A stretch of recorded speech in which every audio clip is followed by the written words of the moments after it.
आम नमो भगवते वासुदेवाय।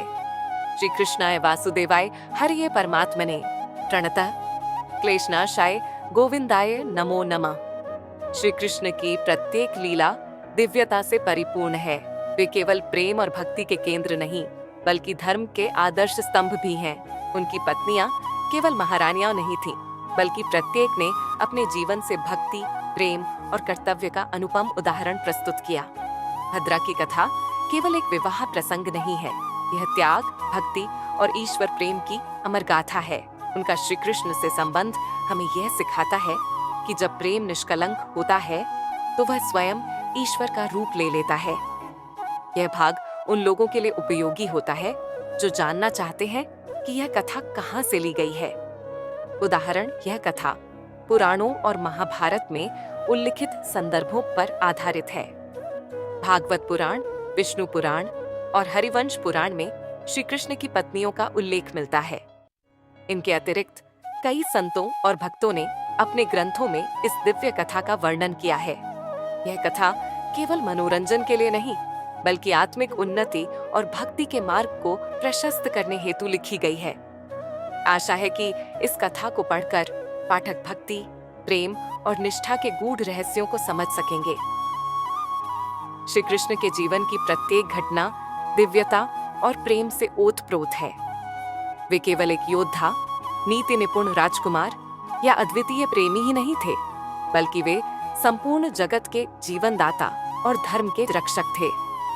उनकी पत्नियों में प्रत्येक का स्थान विशेष था। रुक्मिणी भक्ति की प्रतिमा थी, सत्यभामा साहस की मूर्ति थी, तो वहीं भद्रा प्रेम और त्याग की प्रतीक बनी।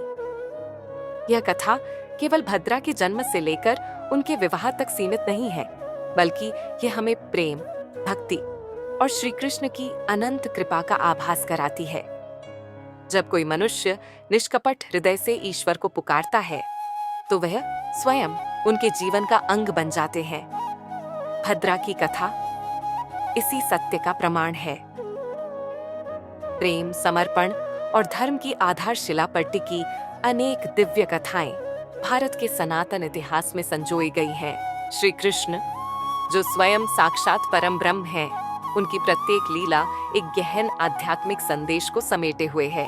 वे केवल रणधीर योद्धा, चतुर राजनीतिज्ञ या प्रेम के अद्वितीय प्रतीक ही नहीं थे, बल्कि वे उन सभी के हृदयाधीश थे जिन्होंने उन्हें निष्कलंक भाव से अपनाया। ऐसी ही एक पावन कथा है राजकुमारी भद्रा की, जिन्होंने जन्म से ही श्री कृष्ण को अपने हृदय में विराजमान कर रखा था। यह कथा हमें मध्य देश की उस दिव्य राजकन्या के जीवन से परिचित कराएगी, जिसने श्री कृष्ण को अपना सर्वस्व मानते हुए प्रेम और भक्ति का अनुपम उदाहरण प्रस्तुत किया। भारत के विशाल भूभाग में फैले अनेक राज्यों में से एक था मध्य देश। यह राज्य अपने समृद्ध संस्कृति, वीरता और अद्वितीय प्रशासन के लिए विख्यात था। मध्य देश के राजा बृहदक्षत्र एक प्रतापी सम्राट थे। वे धर्मपरायण, नीतिज्ञ और अपनी प्रजा के कल्याण में नित्य संलग्न रहने वाले शासक थे। उनकी पत्नी श्रुतकीर्ति अपनी साध्वी प्रकृति और आदर्श पतिव्रता के रूप में प्रसिद्ध थीं। राजा बृहदक्षत्र और रानी श्रुतकीर्ति को संतान प्राप्ति की अभिलाषा थी। वर्षों तक तपस्या और यज्ञों के उपरांत उन्हें एक दिव्य कन्या की प्राप्ति हुई, जिसका नाम रखा गया भद्रा। भद्रा का जन्म मात्र एक साधारण घटना नहीं थी, बल्कि जब वह इस संसार में आई, तब ऋषि मुनियों ने भविष्यवाणी की, यह कन्या अद्वितीय गुणों वाली होगी।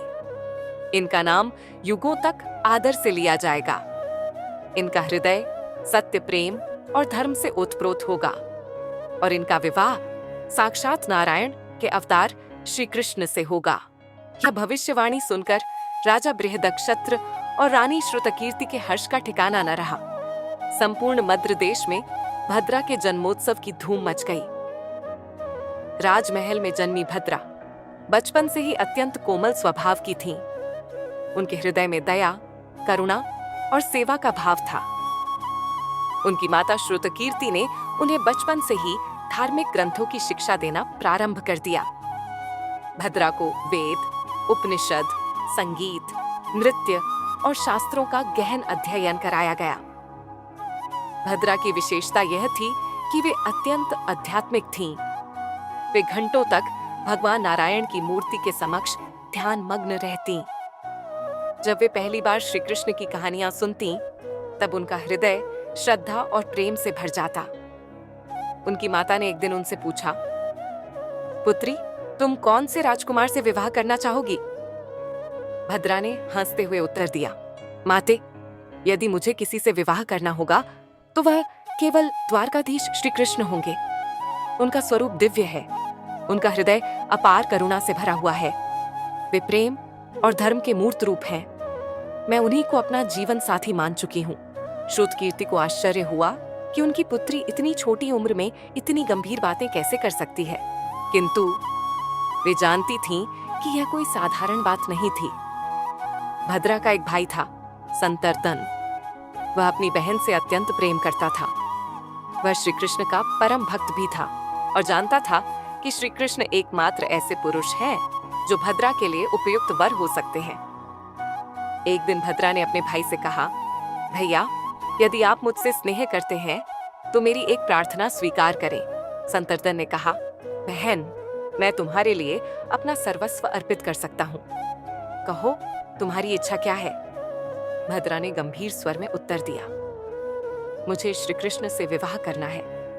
कृपया इस कार्य में मेरी सहायता करें। संतर्दन मुस्कुराए और बोले, बहन, तुम धन्य हो।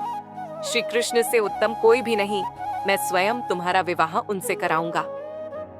यह वचन देकर संतर्दन ने अपनी बहन की मनोकामना को अपना कर्तव्य बना लिया। संतर्दन ने तुरंत द्वारका संदेश भेजा और श्री कृष्ण को आमंत्रित किया।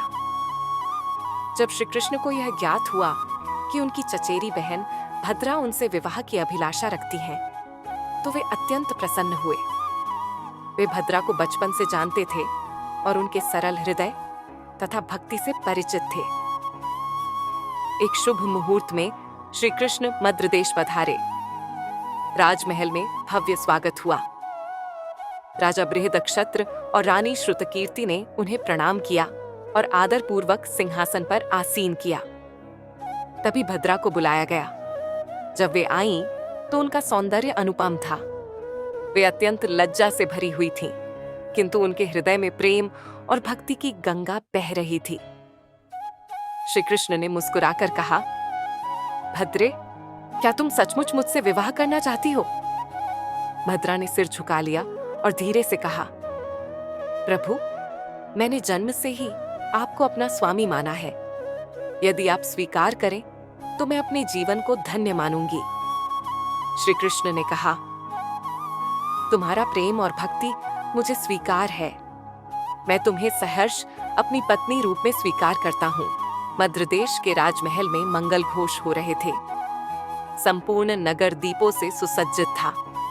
श्री कृष्ण और भद्रा का विवाह एक दिव्य आयोजन था जो युगों तक स्मरणीय बना।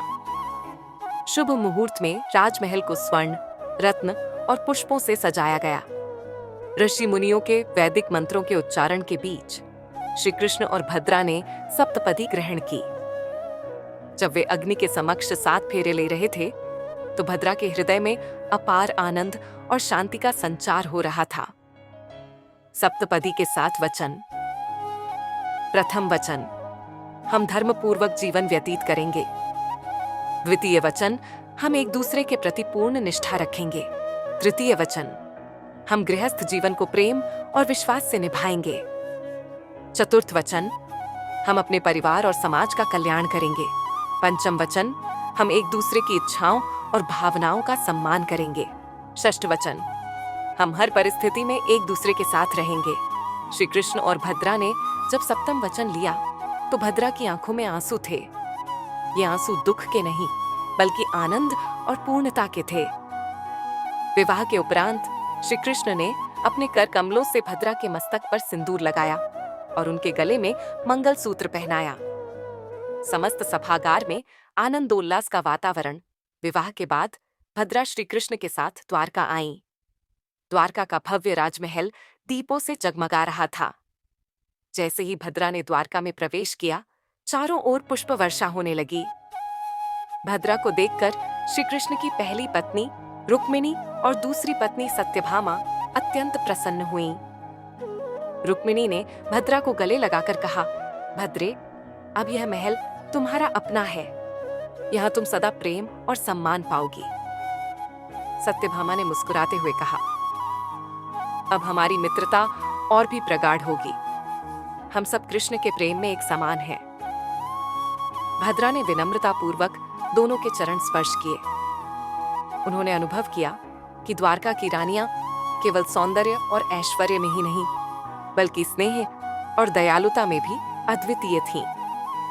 भद्रा ने द्वारका में अपने कर्तव्यों को पूर्ण निष्ठा से निभाना प्रारंभ किया। वह अत्यंत विनम्र, धर्मपरायण और सेवा भाव से परिपूर्ण थीं। भद्रा का हृदय श्री कृष्ण के प्रति पूर्णतः समर्पित था। वह प्रातः काल उठकर सर्वप्रथम श्री कृष्ण की पूजा करती और फिर उनके साथ वार्तालाप करती। श्री कृष्ण ने एक दिन भद्रा से पूछा, भद्रे, तुम क्या चाहती हो?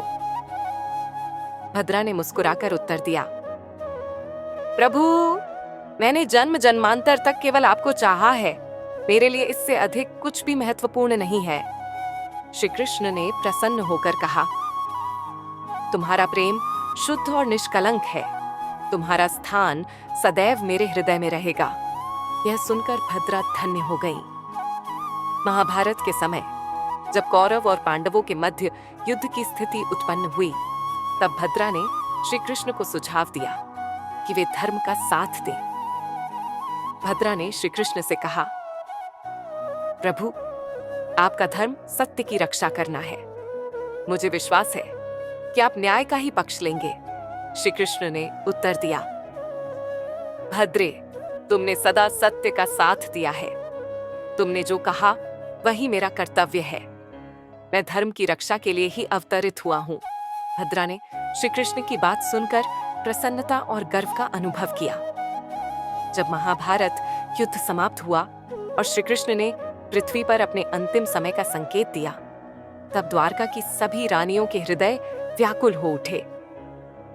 भद्रा श्री कृष्ण के पास गईं और कहा, प्रभु, क्या अब आप हमें छोड़कर जा रहे हैं? श्री कृष्ण ने मुस्कुराकर उत्तर दिया, भद्रे, मैं कहीं नहीं जा रहा। मैं सदा तुम्हारे हृदय में रहूंगा। यह कहकर श्री कृष्ण ने भद्रा को आशीर्वाद दिया। जब श्री कृष्ण ने योग मार्ग से अपने लौकिक शरीर का त्याग किया, तब भद्रा ने भी अपने प्राणों का उत्सर्ग कर दिया। वे सत्य, प्रेम और भक्ति की अद्वितीय प्रतिमूर्ति थीं। भद्रा की कथा हमें सिखाती है कि सच्चा प्रेम न तो भौतिक सुखों से बंधा होता है और न ही किसी स्वार्थ से।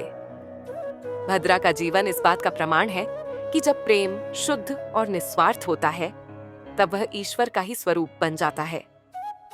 आज भी जब भक्त श्री कृष्ण की रानियों की गाथा सुनते हैं, तो भद्रा का नाम स्नेह, भक्ति और त्याग के प्रतीक के रूप में लिया जाता है। किसी भी कथा के अंत में उपसंहार, संक्षिप्त निष्कर्ष, संदेश और पाठकों के लिए प्रेरणादायक विचार लिखे जाते हैं। यह कथा के उद्देश्य को स्पष्ट करता है और पाठकों को गहराई से चिंतन करने के लिए प्रेरित करता है। श्री कृष्ण और भद्रा की कथा केवल एक विवाह प्रसंग नहीं, बल्कि प्रेम, निष्ठा और भक्ति का अद्भुत उदाहरण है। भद्रा का जीवन हमें सिखाता है कि जब प्रेम निश्चल होता है और उसमें अहंकार नहीं होता, तब वह स्वयं ईश्वर के समान पवित्र हो जाता है। भद्रा ने श्री कृष्ण से कोई सांसारिक सुख नहीं मांगा। उन्होंने केवल अपने प्रेम को समर्पित किया। यही प्रेम उन्हें अमर बना गया। भद्रा केवल द्वारका की महारानी नहीं थीं, बल्कि वे कृष्ण भक्ति की सजीव मूर्ति थीं। निष्कपट प्रेम ही सच्चा प्रेम होता है। भद्रा ने श्री कृष्ण से प्रेम किया, लेकिन उसमें कोई शर्त या स्वार्थ नहीं था। जब प्रेम निश्चल होता है, तब वह स्वयं ईश्वर का रूप धारण कर लेता है। ईश्वर की कृपा प्राप्त करने के लिए भक्ति और श्रद्धा आवश्यक है। भद्रा का जीवन यह दर्शाता है कि केवल सांसारिक गुण नहीं, बल्कि हृदय की पवित्रता ही व्यक्ति को ईश्वर के समीप ले जाती है। धर्म और सत्य के मार्ग पर चलना ही सच्ची विजय है। श्री कृष्ण ने सदैव धर्म का पक्ष लिया और भद्रा ने भी धर्म और सत्य के मार्ग का अनुसरण किया।